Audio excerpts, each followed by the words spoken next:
Hello there, and welcome to this 6G World webinar. If cloud native networks are the future, how do we bring that future closer? I'm Alex Lawrence, the managing editor at 6G World, and I'll be your host for the coming hour. 6G World is a place for discussions of all kinds about what 6G should be or could be, why we would do that, and how to get there from today. If you haven't already, then please do consider signing up to our newsletter every 2 weeks. So why are we talking about cloud native networks today? Now, in November, the ITU released a document discussing technology trends towards 6G. And among other things, it describes the development of user-centric networks. And I'm going to quote here, with huge amounts of new services and scenarios towards 2030 and beyond, the network is required to satisfy diversified demand and personalized performance, which seems fair enough. The concept of a soft network was proposed as a fully service-based and native cloud-based radio access network, which can guarantee the quality of service and provide a consistent user experience. And that's a pretty clear statement of intent for something that comes at the, let's say the end of the decade. But let's give a bit of context to this. The shift to a software-based network architecture is relatively new, actually. It's only 10 years ago this year that ETSI put together its NFV industry standards group. And at that time, cloud native applications and systems were starting to emerge, but it wouldn't be for a few years that it became clear virtual machines would likely give way to an approach based on containers orchestrated using systems like Kubernetes or others that we might talk about today. 5 years ago, there was a conversation about putting virtual network functions into containers, which would serve as a halfway house between starting again with cloud native and the development of NFV to that point. While that conversation seems to have died down as a sort of public debate, it did delay consensus on how to move towards cloud native systems. So, with that said, the telecoms industry obviously is very much like a super tanker. Change happens slowly. So where are we now with the move towards cloud native? As things stand, is it realistic to think that cloud native systems are going to be widespread or even in the majority by 2030? If not, what hurdles are blocking the way and what can be done to overcome them? I'm not the person to answer this. Happily, on this webinar, we have two people who are very well placed to comment.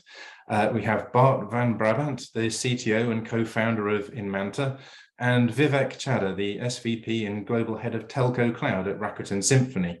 I'll turn to them in a moment, but just a reminder that the other important participant in this webinar is you as the listener. While I have questions and ideas I'd like to talk about, ultimately the webinar is for your benefit. So feel free to use the text box to send your questions and comments through. I'll try to weave these in as we go through the webinar, and we'll also have a bit of dedicated time towards the end of the hour just for your questions. So with that, let me turn to our experts. Vivek, would you mind introducing yourself and your work and perhaps give us a sense of the biggest obstacles to large-scale cloud native adoption that you see? Hi, thanks, Alex. Hi, Bart. Hello, everybody watching.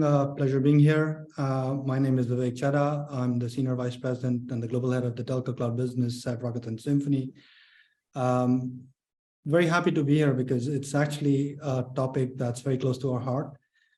For those of you who don't know about Rakuten Symphony is on a mission to democratize connectivity. We believe that the current genre of technologies have matured to a state where a lot of open access, open interfaces, including Open RAN, Open Cloud, etc., make a truly software-centric network paradigm a reality. And I don't mean it purely from a technical standpoint, also from how a telecom operator should start envisaging the future of network rollouts, day zero, day one, the operational landscape. A lot of that can start looking very similar to a software-centric mindset going forward. And we are very proud to have been able to participate in some initial proof points of this across the world. Some of you, I'm sure, are well aware of Rakuten Mobile, the world's first nation-scale Open RAN-based network. We're very proud to have played a role in that. And Rakuten Symphony is also very proud to be partnering with one of the newest rollouts across Europe in Germany with 1&1. And these are fairly large scale nationwide deployments, and they utilize cloud native technologies, Open RAN technologies, end-to-end orchestration, etc. But the conversation, I think, today is more about what are ways in which we think we can accelerate this journey for the industry. And I think, Alex, to your question about what are some of the obstacles, I think there's largely three buckets I would put the obstacles, if you will, in. And more than obstacles, I think these are like laws of physics. Every time you want to go from a evolution to a revolution, there are realities of existential landscape that you have to overcome. Change does not happen overnight. So the first bucket is the demand side, which is the actual telco community. And I think before I refer to the telco community, an example I would like to take is the non-telco world, and particularly the banking and the financial industry and what they've done with cloud in general, but cloud native in particular. Some of the largest deployments in the world happened even before the networks, with some of these big banking financial institutions where they completely broke the mold of what they were able to do in terms of end-to-end automation for what they were trying to do at very large scale, at very large transaction volumes, with very large data sets, etc. And some of these transactions actually require fairly quick response times, etc. So I think this was already proven in the enterprise scale in a non-telco segment before it started becoming a lot more real in the telco segment. So the demand, I think, has been established and it is starting to pick up. There is a lot of conversation going on about what is the biggest driver for some of these cloud native adoptions, and definitely disaggregated networks, whether it's 5G or Open RAN, is one such a driver. But there's also other telco edge use cases. There's also operational benefits and efficiencies that can come in, even if you don't go to some of these new Gs, if you will, self-healing, replication, automated resilience. All of that, I think, is now starting to come to bear because operators are getting a lot more conscious of, if the technology stacks and the operating paradigm allows me to have a better return on investment for my OpEx, is it something worth start leaning into? And I think the clear evidence we are seeing in the market and talking to partners and customers is yes. So I think the supply side, the obstacle is around helping customers understand that it is not just a technology-driven imperative, it's also a mindset change in how they will want to consume, deploy, and manage this technology and tool set, regardless of which vendor it comes from. So that's the first step. I think the second step on the demand side is the fact that there'll have to be some shift from inertia of how they've been used to consuming or procuring telecom stuff historically. And one of the things that we have an ambition within Rakuten Symphony, and some of you might have heard our CEO Tariq Amin talk about this quite passionately, is moving the mobile industry, the telco industry, to an app store-like consequence, where the CTOs and the business execs ideally can be empowered to say they can actually choose from an app store-like context to trial new vendors, new technologies, new elements, whether in the network or the IT space, and do it at very low friction, which is also great for innovation because this allows developers and vendors who are not the biggest incumbents to start offering easy to try, easy to deploy, rather standardized components, which can almost be plugged and played and then be adopted at scale. So that's a little bit on the supply side. I think on the demand side, what we are seeing is a slow but a gradual shift of the telecom OEM and the equipment vendors, right? Both on the network and the appliance side, starting to embrace the cloud native paradigm. Again, both at the mindset level where they're willing to say, I will align with your ability to ingest changes maybe at a weekly basis, because no CTO really wants to hit their network with hourly changes in an ideal world, especially not at Christmas season. But also in moving away from pure hypervisor-based virtualized sort of appliances and networks components to cloud native or containerized based solution, which often take away from the operator a lot of the overhead of what I call digital plumbing. So architects typically will have had to put in a lot of coding or scripting or plumbing for resilience, for service assurance, for observability, for automating stuff. If you really follow a very disciplined approach of how we want to design this upfront, including with your vendors and partners, operators can now offload the responsibility of a lot of this down to the underlying platform, but also to the vendor ecosystem. So they don't have to repeatedly redo the plumbing. I think the second thing on the supply side is also the natural friction you will see from some of the largest incumbent players who've got significant deployments in place. There will be natural reluctance to move at a certain pace, but we're very happy to see that we've been enjoying a very fruitful relationship with some of these largest equipment vendors. And they seem to be seeing that the shift is happening and it's actually good for them as well. And I think the only thing I can encourage and wish for is that this pace of movement accelerates a little bit more, which is what the customers will also want, because the operators want as much variety and choice that they can in the cloud native paradigm. And last but not the least, I think, is the capability set of when you go to an app store like interface, it's slightly easier in a walled garden kind of scenario, but if you want to truly leave this sort of interfaces open, etc., you always have an integration challenge on how do you bolt all of this together in a way that works and works well.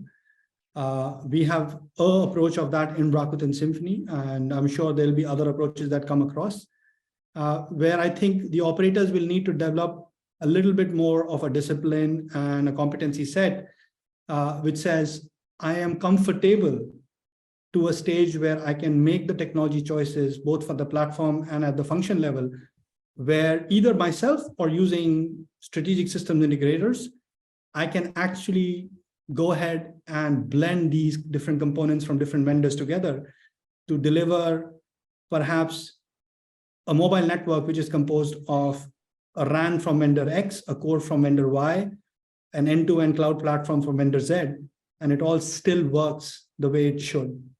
So I think those are the three large buckets, I think, the supply side, the demand side, and I think the competency side, which cuts across all participants. Excellent. Thanks, Vivek. There's some really good food for thought there, which I definitely like to come back to. But first, Bart, you're one of the founders of Inmanta. For those that don't know the company, would you mind introducing yourself and Inmanta, and maybe give a sense of some of these points actually? For example, this has already been mentioned, the idea that the telco maybe should be able to take charge of their destiny and sort of a bit more control. Is that something that you're seeing, or is there room to go there? So I'm Bart, CTO and co-founder of Inmanta. Inmanta is a service orchestrator. As a service orchestrator product, it consists of multiple different varieties. So you have the service orchestrator, which is 100% do-it-yourself. It's a platform that allows you to do end-to-end multi-domain orchestration. We have use cases going from capacity services on physical hardware up to fully cloud native containerized applications and everything in between. So it's really a multi-purpose orchestrator. On top of that, we have multiple solutions. One solution is pure connectivity services. So layer 2, layer 3 VPNs and MPLS networks, which is still like a big and important building block in telco networks. And another solution, which we launched last year, is orchestration of mobile private networks at large scale. So having the ability to, with a click of a button, deploy a mobile private network for your customers at edge locations, also directed at telcos. Some background on the company and myself, we were founded in 2016, and we're actually a spin-off of the University of Leuven. Me and my two other co-founders, we did our PhDs there, and this was focused on orchestration and management of large-scale distributed systems. So the technology was developed in the context of both cloud, which started emerging around the time that we started our PhDs, about 15 years ago. And then we applied it on cloud, networks, enterprise applications. So the technology itself is really how do you manage and orchestrate a large-scale distributed system, which is very complex, has lots of dependencies, and telco networks, especially when you're moving to cloud native, is a prime example of those. Then to come to your questions, we have been seeing gradually this move towards cloud native and more virtualization. When we started in 2016 and we started our first steps in the telco world, we would do a demo where we had everything virtualized on an OpenStack or on Amazon, and then we would go to a telco and we would show this. They would say, yeah, it's all very interesting, but we do boxes and cables. I don't see the link. But we are a software company. So for us, the value is in the software, and whether that software runs on a bare metal on a server, or it runs even on this high-end routers with custom ASICs. It's the software that controls the thing, and you can put that software. You can take that software, put it in a virtual machine, or put it in a container. It's still the same software, especially from the automation and the orchestration side. And we've seen this shift towards that that we can now do a demo. It's fully virtualized. And telcos say, yeah, well, that's our problem. And that was 5 years ago. They needed to see boxes and cables. Otherwise, you didn't show that you fully grasped the complexity of what they were doing. So there is a certain shift in the mindset and the understanding that the value is in the software and that you can just run it on Kubernetes. However, one of the things that that is one of my pet peeves actually in this entire cloud native discussion is that it's not just about the tools and how you package the software. It's also how you take as a telco your own destiny in your hands and not outsource the full deployment, because then it doesn't matter whether it's cloud native or whether it's physical boxes. You have to take this in your own hands, and our product and platform allows you to do this. You can orchestrate and take many different components and automate them together. But that does require a certain mindset. It doesn't work anymore to just take all of this and create some hacky scripts and then to put everything together and leave that alone for 2 or 3 years. Our approach is really really consider this as a complex software code base that you need to develop, for which you need to write tests, for which you need to do automated testing. And that means that we can mix and match these components together. We write test cases that validate whether the orchestration works, whether it passes all of the requirements. And whenever there's a new vendor or there's an update from a vendor, we can just put that in the CI/CD pipeline. And an hour later, we know whether it works, and then you can push this to production. And this also leads to capabilities where you find your issues before you go to production, instead of having to do firefighting in a live network, in a production network. And for me, that's an important part of cloud native as well, going to an entirely different operating model where you take this best practices that the hyperscalers developed. They even moved to the term site reliability engineering. They're no longer calling it operations, they're calling it SRE. And that's the reason, there's a reason for that, because it's a really radical different way of working. And that's something that we're only starting to see, that the telcos realize that they have to do this. But it's difficult for them because they have to change the way that they were working in the past 20 or 30 years. Yeah. And I do think that is really required to get the full benefit of Kubernetes, of cloud native containers and so on. So there's a really interesting kind of through theme in what you're both saying, really, which it feels as though on one level there is a technology discussion to be had, but on the other, there's kind of very much a sort of philosophical, almost existential angle for the telcos, because you know, I mean, we've seen cycles where you know, telecoms operators will, for example, put out a really large purchase process and maybe just hire in not just the hardware from an Ericsson or a Nokia, but then also the network operations and management as well, and be able to divest themselves, I guess, of a lot of the risk of that.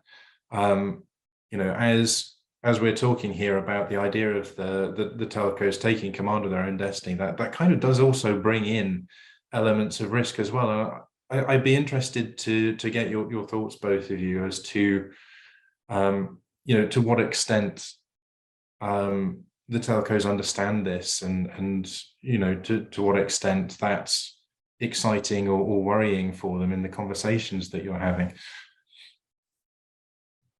I mean, Vivek, perhaps I can ask you first. Yeah, I mean, I think that's a great question. And I actually think the telcos do understand this very well. It fundamentally boils down to one of two choices, right? You do a vendor, you either philosophically and eventually contractually commit to a vendor lock-in, or you commit to an ecosystem lock-in. And whether it's best of breed, best of suite, etc., doesn't matter. Ultimately, you will have to take a decision which you arrive at least one would think, based on a combination of economic, tactical, strategic, and risk-based factors, right?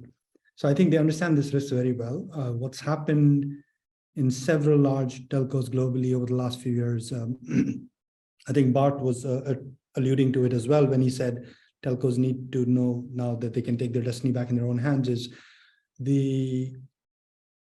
because it became siloed in proprietary boxes, and you could choose a vanilla or a strawberry flavor, and that was pretty much the choice in the world, but you could only do one of those. It almost started implying that there was no value in the technology anymore. And we often hear this phrase about telcos wanting to once again becoming techcos, because at least some of us are old enough to understand a lot of the innovation we see and take for granted in the networking internet space today was actually born out of telecommunications.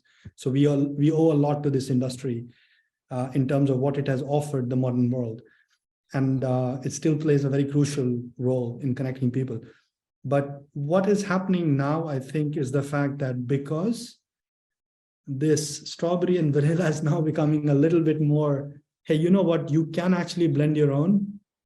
And it isn't mission impossible to actually claw back a little bit of that competency and capability. I think that realization is beginning to occur. The point about, is there a risk if you go in a multi-vendor system versus a single vendor system? I think it's two different kinds of risks in either choice. In one, you might argue that how will interoperability work, how will performance work, etc. In today's world, it is very, very easy and very fast to prove that. I mean, we are able to do remote deployments of our cloud native products, our orchestration engines, on as little as 1 node or 2 nodes, if you want high availability, 3 nodes remotely over a VPN on bare metal. We don't even need anything installed. And we can then leave it in the hands of a customer to play with and just come to their own conclusion, right? So that, I think, has unlocked the ability for a customer to say, I can touch it, feel it, play with it myself, have my teams tell me what they make of this from a technology, from a security, from a scalability and a performance standpoint, and then come to a conclusion, is the risk actually there? And I think the point of departure will begin the more and more vendor ecosystem starts unlocking some of the proprietary interfaces, starts adopting open standards, etc. I think that's actually going to start creating a lot of value. I mean, it's an established fact that value is created at the interfaces of any business. And I think if we move away from a single vendor siloed ecosystem, because that's only one interface as far as the operator is concerned, their contract with that operator, and you go to an ecosystem where you now have, for example, in Mata doing orchestration on a Rakuten SIM cloud platform, which is running potentially a Nokia core and Rakuten Symphony RAN, you've now got multiple interfaces, and every such interface then has a probability of unlocking additional value because of the innovation it can bring. And if it's truly cloud native, each of these discrete components can start offering incremental or significant step change advancements independently without you having to redo the whole stack, right? Or having to wait for 6 monthly upgrade or an hourly upgrade or a yearly upgrade, etc. So I think the risk is very well understood. I think they've also consciously learned over the last decade or two of the pros and cons of going into a single interface kind of a lock-in versus trying to adopt open technologies. The IT world has been familiar with this with a lot longer. So I think there's lessons to draw and parallels to draw from there as well.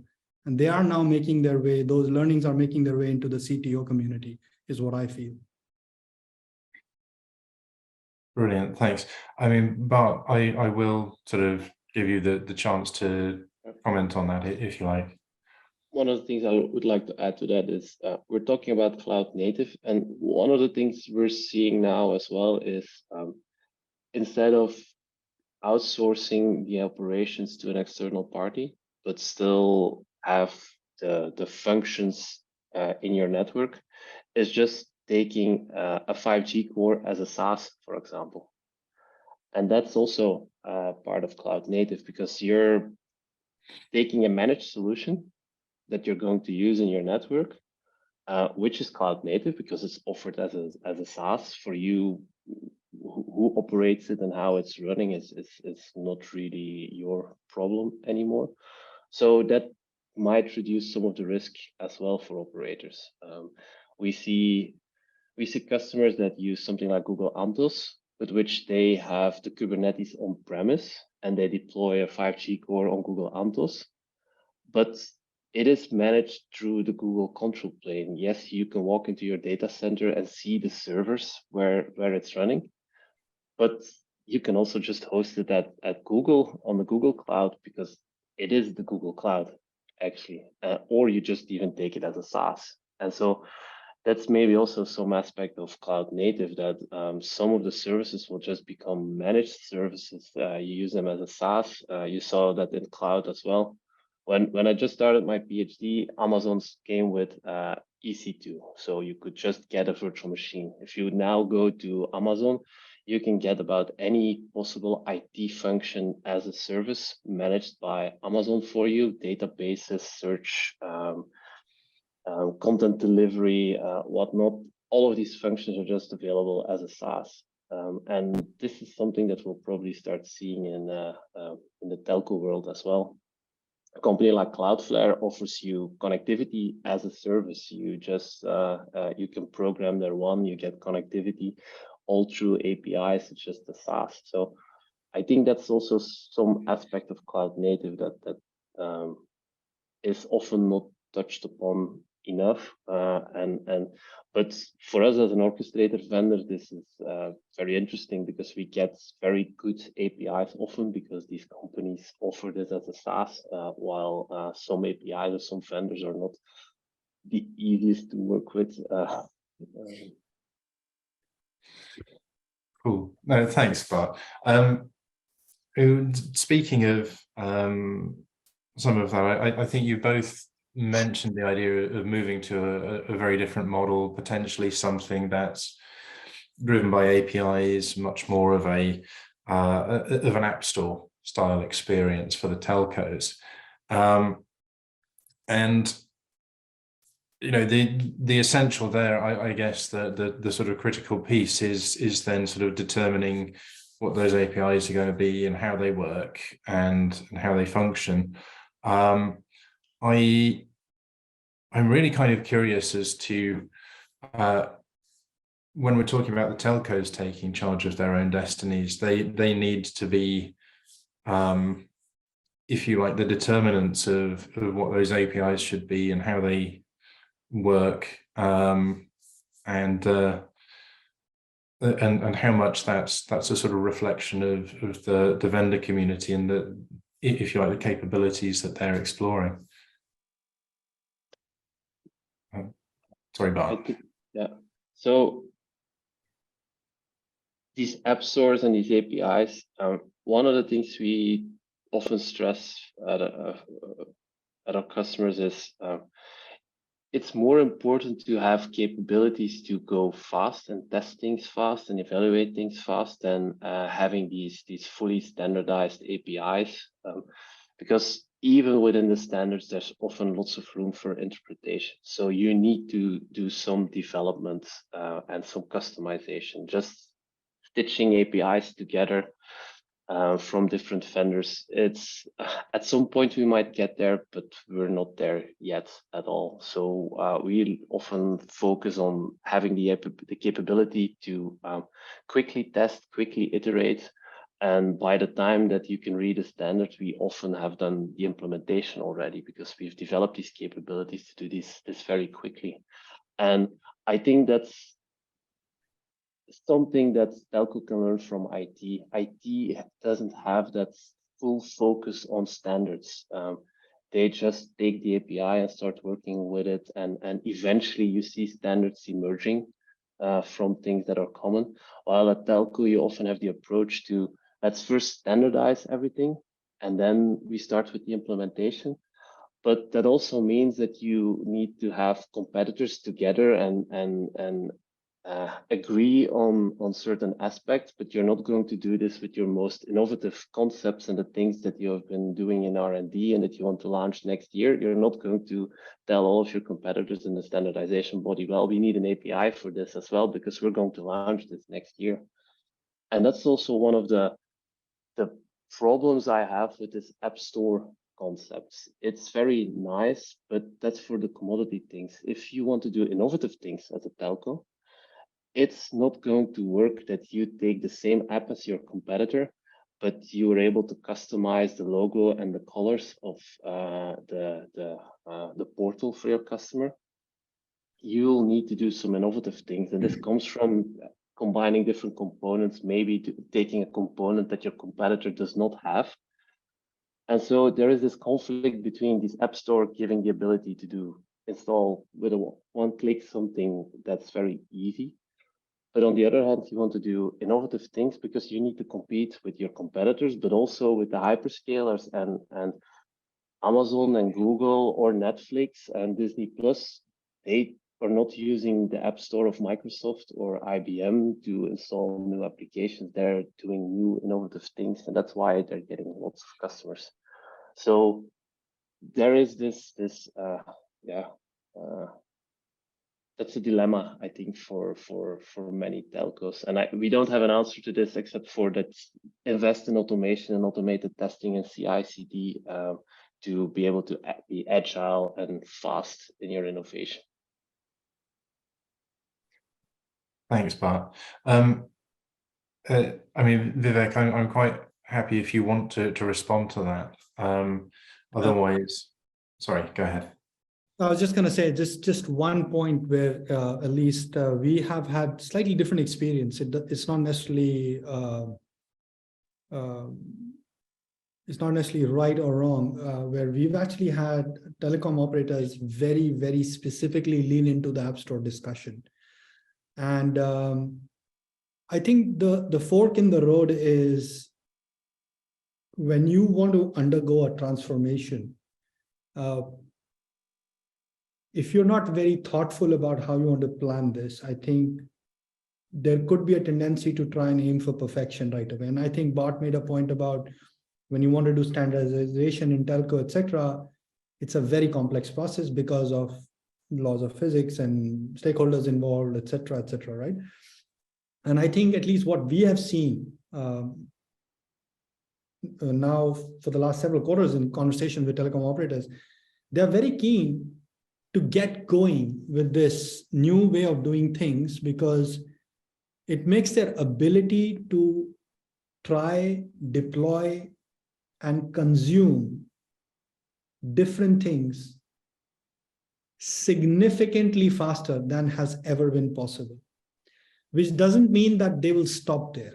To Bart's point, if tomorrow a significant majority of operators adopt this app store-like mindset and they start trialing with different pieces and widgets and functions from different vendors across the world, the composition of that will get them to a certain state which is effective.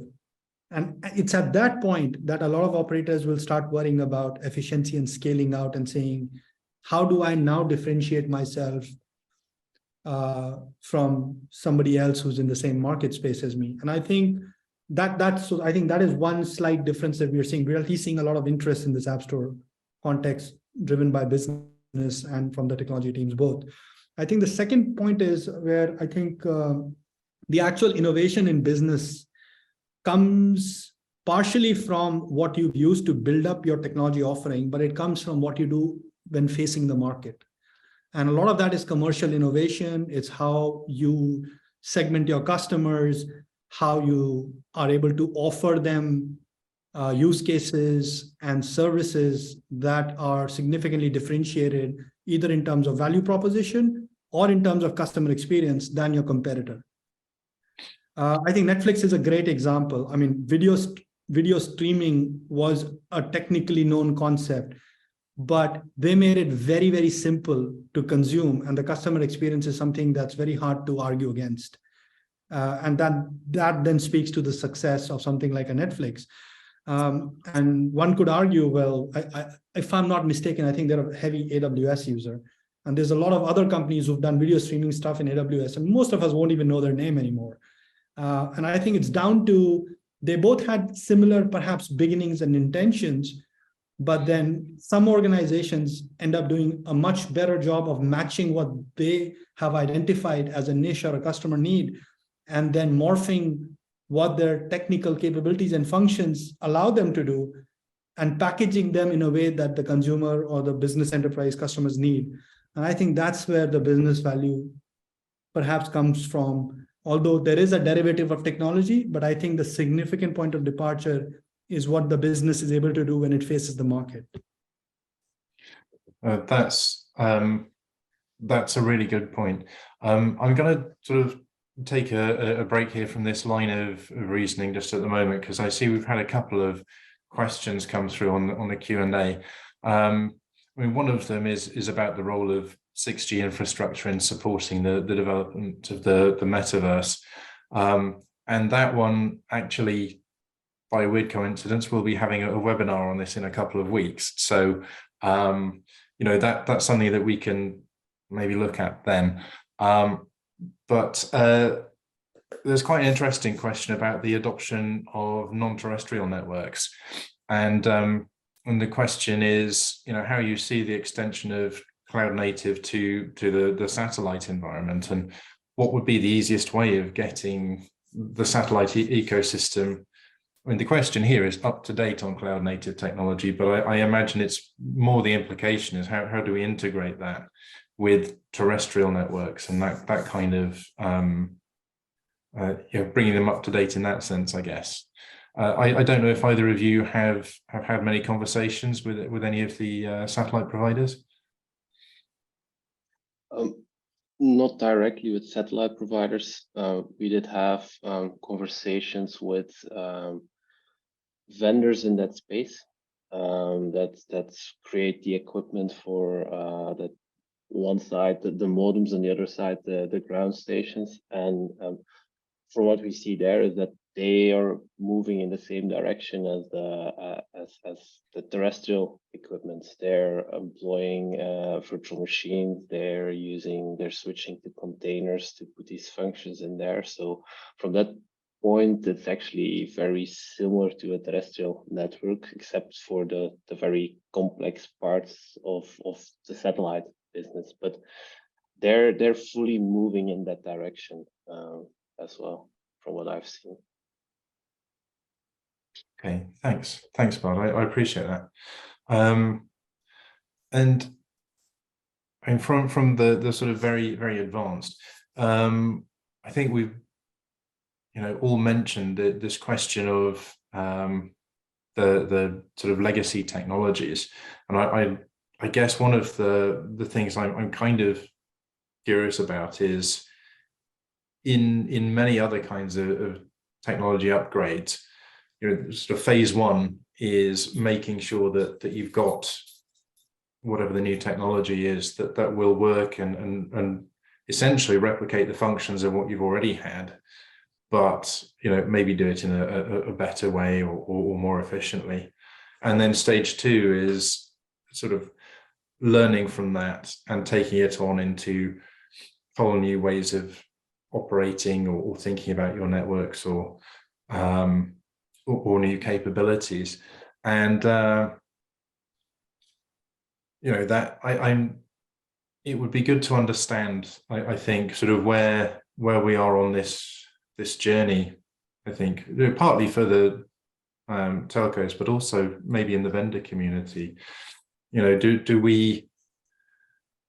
we really at a stage yet where cloud native can take off and offer everything it promises to, I guess, or are we still kind of building on that sort of history of the telcos of the past? I can go first if that's all right.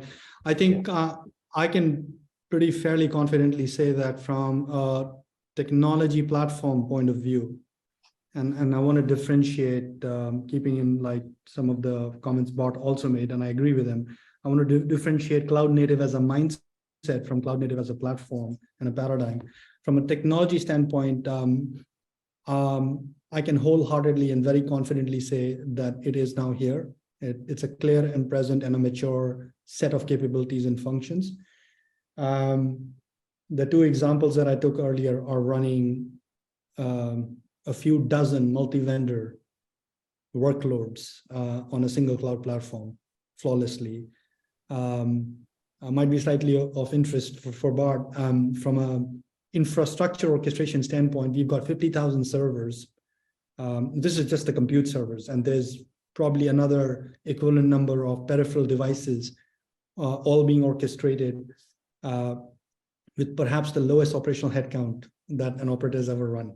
And this is across Japan, which is made up of many islands, etc. So it's a really complex geography, as you can imagine. So the technology is definitely there. It's mature, it's proven, it is evolving and getting stronger very, very quickly because of the community support behind it. Does that mean that we've already hit the peak? Far from it. I think we are led in a large part by our customers and our vendor partners in where the direction the technology should take goes. Because we can have the best plan in our own lab, but real contact is the market, is the real world. And I think what we are starting to see is requests, for example, around polycloud integration and management of hybrid deployment environments, etc. So Rakuten SIM Cloud can run on bare metal, on a VM, on any of the hyperscaler clouds, etc. And it already has this capability. But I think what we are trying to understand and work with some of our telecom customers and a few of our vendor partners is the fact that customers are now also trying to pose similar demands on the vendor ecosystem for workload, saying, could you also start building in some of these hooks and capabilities, because the harness and the underlying platform from cloud native point of view is available. We would also want your components to start leveraging some of this capability, because then it allows us to start doing this end-to-end journey in a much more automated, resilient, scalable fashion. So I think that's probably the next stage of evolution. I think that's at least how we've experienced some of the more recent conversations around what we think needs to be done more in terms of the stack, versus the fact that the current breed of technology is absolutely stable and proven. Thanks. Bart, I can see you seem to be sort of ready to comment there as well.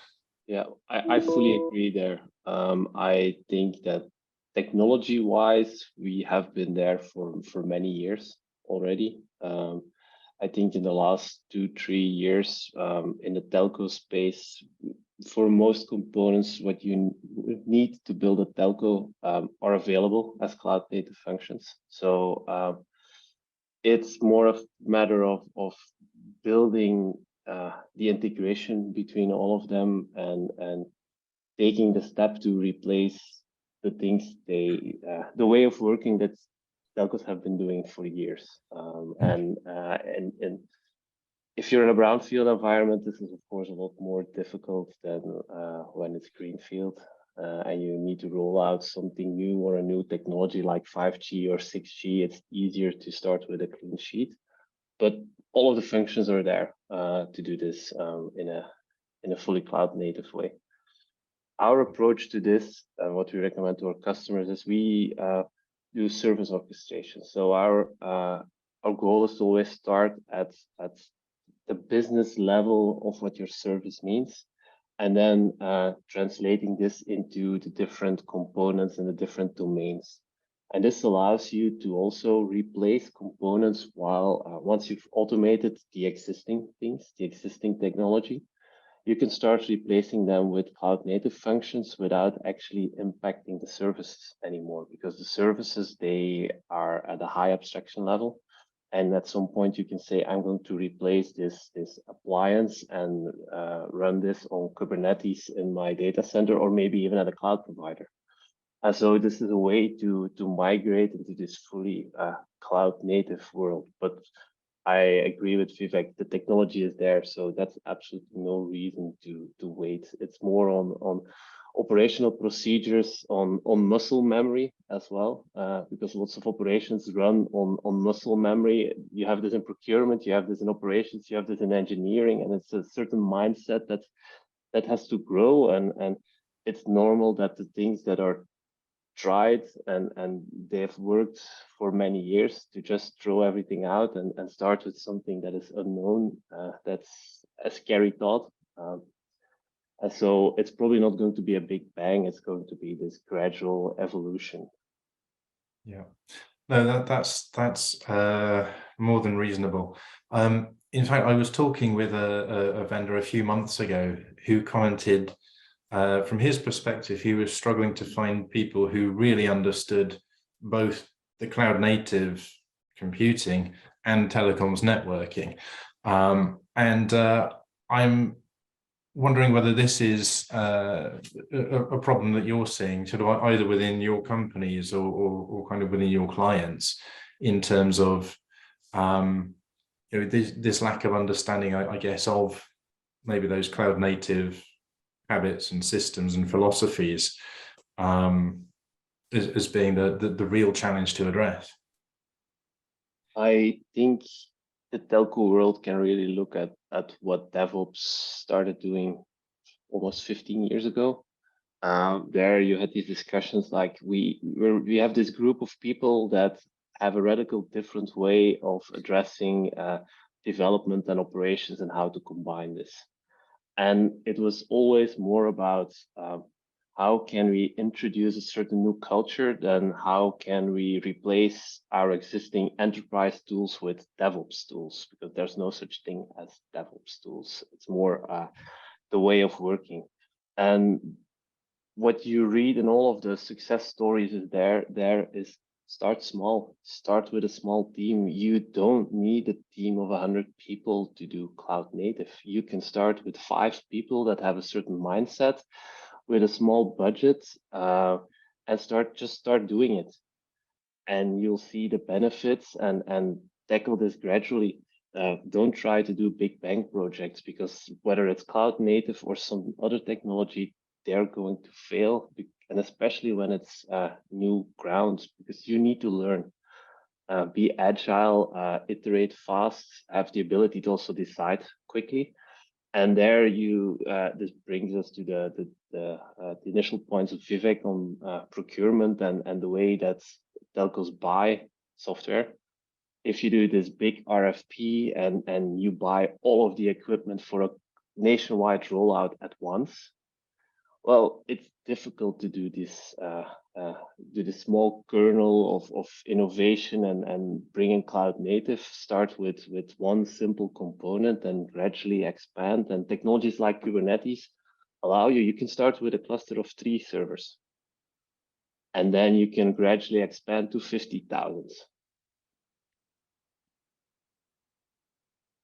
Okay, no, that's great. Thanks. I mean, Vivek, I'd be really interested to get your thoughts as well, because I mean, clearly Rakuten's come from a very different background compared to if you like the sort of traditional telcos, and I'm just wondering to what extent, actually, in your experience, there's a need to understand telco specifically as opposed to cloud native. I think it is quite important because the characteristics of certain telco workloads are quite unique, especially on the edge and WAN, etc. It's very interesting what Bart just said, and actually it speaks to an anecdote I would like to share with you and the rest of the folks listening, joining us today. When I first met Tariq Amin, which was about a year ago at Mobile World Congress, and he was telling us a little bit. There was a group of us telling us a little bit about the story of Rakuten Mobile. One of the first things he did when he moved to Tokyo, etc., was rip up the rule book for RFPs.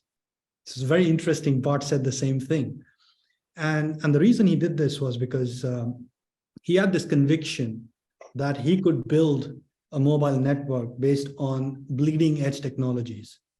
Now, if you want to do bleeding edge stuff, it's not going to be standardized, ratified by committee, cast in stone. And he knew that. And our leadership had complete support. And I think Mikitani-san and everybody around and rallied. And what's happened is phenomenal, right? It's a few years ahead of schedule. I think it's the only time I've heard it in my career that a mobile network is a few years ahead of schedule. Especially if you keep in mind that some of this overlapped with COVID, which made life extremely difficult. So I think there is more than a grain of truth in what Bart said about if you want to be a pioneer, not for the sake of experimenting, but if you have enough conviction in the fact that, well, there are proof points in the world at scale where the technology adoption has happened. And now I, as an operator or a business, have to understand, can I make the mind shift and the cultural shift happen in my operating processes, etc.? You could actually choose to start small and then very rapidly accelerate from that, because it's almost like a seeding exercise. It gets viral very quickly because the proof points are self-evident very, very soon.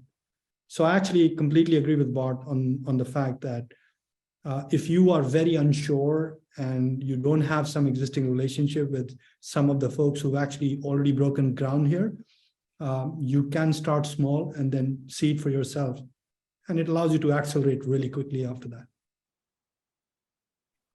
Thanks. Yeah, Bart, I can see you're ready to jump in there. Yeah, and I think this maybe also answer the question to, I'm unable to find people with cloud native and telco experience, because this allows you to see that cloud native experience inside your existing organization. You're not expecting people to immediately design and roll out a new mobile network based on cloud native technology. You do this on something small, and people can build experience and learn, because that's an important part of being agile as well, that you learn quickly. You don't spend the full year on a project, you spend $10 million or euros, and then you think, well, we failed there. You do a project of 6 weeks or maybe 3 weeks even, and then you decide, and then you have to throw away 3 weeks of 5 people working on something, and maybe bought a license for 3 servers, and that's it,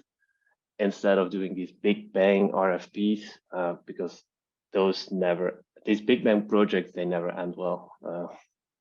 Yeah.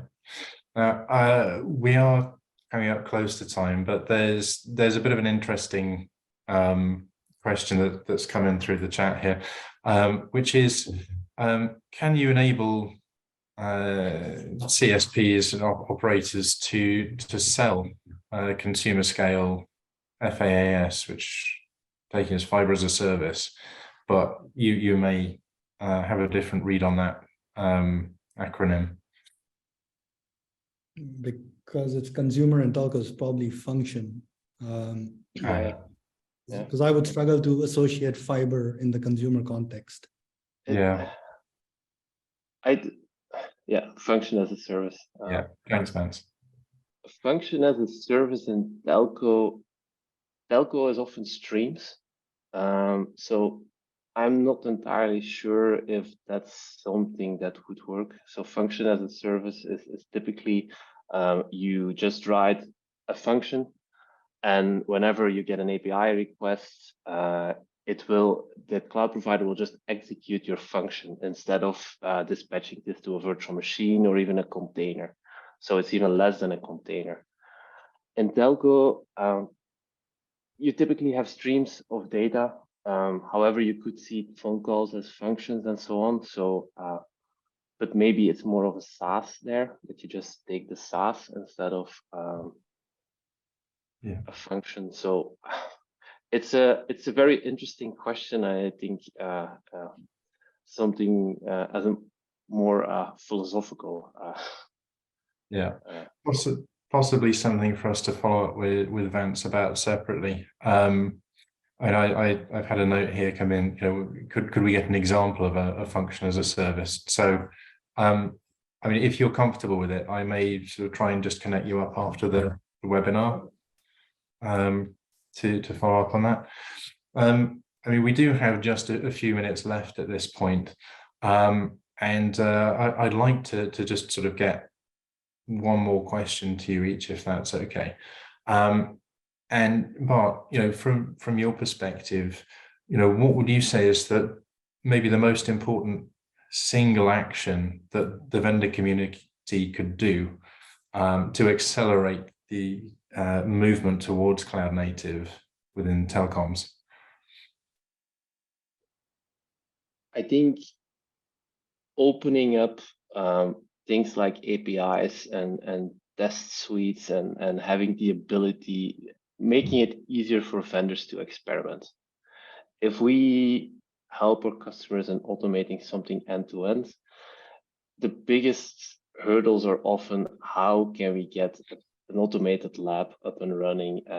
Can we get licenses that work for a lab, or do we really have to buy production licenses? Because we try to do massive parallel testing. But if we say to our customer, we need 100 licenses for this virtual firewall, then they become quite pale and they say, we can give you one. Getting decent API supports, maybe even when we deliver our solutions to our customers, they get our test suite with it, together with a digital twin on which we run all of our tests. So that means that once the customer starts making customizations to our solution, they can run our test suites in their labs. So they can quickly make a change and still see whether they have functional service.